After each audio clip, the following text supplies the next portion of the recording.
বহু কেইজন শ্ৰমিক আবদ্ধ হৈ আছে সুৰংগৰ ভিতৰত। উদ্ধাৰ অভিযান চলি আছে। এতিয়ালৈকে মাত্ৰ এজন শ্ৰমিকৰ মৃতদেহ উদ্ধাৰ হৈছে।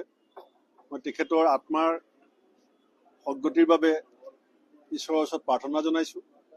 আৰু প্ৰথমতে যিজন উদ্ধাৰ হৈছিলে তেখেতে কৈছিলে, জীৱনতে যিজন উদ্ধাৰ হৈছিলে তেখেতে কৈছিলে যে 20-25 জন শ্ৰমিক সুৰংগত আবদ্ধ হৈ আছে। আৰু সেই 20-25 জন শ্ৰমিকৰ পৰিয়ালৰ প্ৰতিও আমাৰ এই সময়ত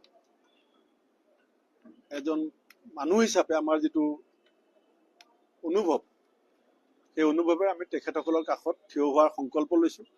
আমি ঠিকনাবিলাক পোৱা নাই। দলগাঁৱৰ এজনৰ আমি ঠিকনা পাইছো। তেখেতৰ ঘৰলৈ ইতিমধ্যে আমাৰ দলৰ কৰ্মী যাবৰ কাৰণে জিলা কংগ্ৰেছক আমি নিৰ্দেশ দিছো। আৰু আমি কালিলে গোটেই অসমত প্ৰত্যেক জিলা মুখ্য কাৰ্যালয়ত সত্যৰ সন্ধানত কয়লা অবৈধ চিণ্ডিকেটৰ চৰ্দাৰ কোন, অবৈধ কয়লা চিণ্ডিকেটৰ চৰ্দাৰ কোন, সত্যৰ সন্ধানত বুলি আমাৰ থাকিব শিৰোনামা।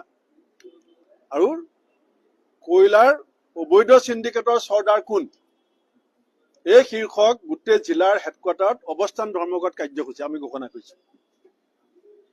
জিলাই জিলাই অৱস্থান ধৰ্মঘট হ'ব। অবৈধ চিণ্ডিকেটৰ যিজন চৰ্দাৰ আমি সবে অনুমান কৰিব পাৰো। আমি জানো যে CBI এই সময়ত চকু মুদি আছে, পুলিচ এতিয়া চকুত কাপোৰ বান্ধি আছে। গতিকে ৰাইজৰ সন্মুখলৈ আনিব লাগিব। এই অবৈধ কয়লা চিণ্ডিকেটৰ চৰ্দাৰক আমি ৰাইজৰ কাঠগড়াত থিয় কৰাই দিম। আৰু অনতি পলমে যদি দেৱলাল গাৰ্লুছাৰ সহধৰ্মিনী, তেওঁৰ নামত ইতিমধ্যে তেওঁ যে চলাই আছিলে, তেওঁ পৰিবাৰে যে চলাই আছিলে, এইটো ইতিমধ্যে তথ্য সহকাৰে সংবাদ মাধ্যমত প্ৰচাৰ হোৱাৰ পিছত চৰকাৰ মৌন। আৰু যিজন জীৱনতে উদ্ধাৰ হৈছিলে তেওঁ সন্ধানহীন হৈ আছে।